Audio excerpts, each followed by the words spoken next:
மதுரை வைகை ஆற்றில் வெள்ளப்பெருக்கால் கரையை ஒட்டியுள்ள சாலையில் போக்குவரத்தில் மாற்றம் செய்யப்பட்டுள்ளது.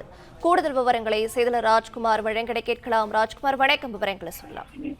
மதுரை வைகை ஆற்றில் 2வது நாளாக வெள்ளப்பெருக்கு ஏற்பட்டு கரையோர மக்களுக்கு வெள்ள அபாய எச்சரிக்கையும் விடப்பட்டுள்ளது. அதோடு போக்குவரத்து கரையோர பகுதியில சாலையில போக்குவரத்து மாற்றம் செய்யப்பட்டிருக்கிறது. வடகிழக்கு பருவமழை தொடங்கிய நிலையில் மேற்கு தொடர்ச்சி மலை பகுதியில் பரவலாக கனமழை பெய்தது. கடந்த 4 நாட்களாக கொடித்தீர்த்த கனமழையின் காரணமாக தேனி மாவட்டத்தில் உள்ள அனைத்து ஆறுகளில் வெள்ளப்பெருக்கு ஏற்பட்டதன் காரணமாக வைகை அணைக்கு நீர்வரத்து அதிகரித்தது. 71 அடி கொள்ளளவு கொண்ட வைகை அணையின் நீர்மட்டம் தற்போது 69 அடியை தொட்டது.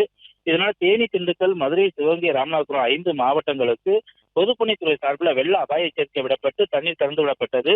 3640 கன அடி தண்ணீர் தற்போது அணையிலிருந்து திறந்து விடப்பட்ட தண்ணீர் ஆற்று வழியாக மதுரை சின்னக்கல் பகுதியில் உள்ள வைகை ஆற்று பகுதியில் வெள்ளப்பெருக்கும் ஏற்பட்டிருக்கிறது. 2வது நாளாக இன்று ஏற்பட்ட வெள்ளப்பெருக்குல வைகை கரையோர மக்களுக்கு வெள்ள அபாய எச்சரிக்கை விடப்பட்டதோடு மட்டுமல்லாமல் அந்த இரு கரை பகுதிகளிலுமே போக்குவரத்து மாற்றம் செய்து போலீசாரும் நிறுத்தப்பட்டு பேரிகார்டர்கள் மூலமாக போக்குவரத்து தடை செய்யப்பட்டுள்ளது.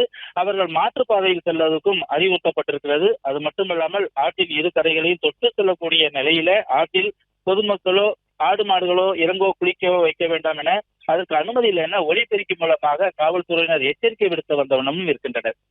பிளே ஸ்டோர் மற்றும் ஆப் ஸ்டோரில் இருந்து பாலிமர் செயலியை QR கோடு மூலம் பதிவிறக்கம் செய்யுங்கள். செய்திகளை உடனுக்குடன் பெறுங்கள்.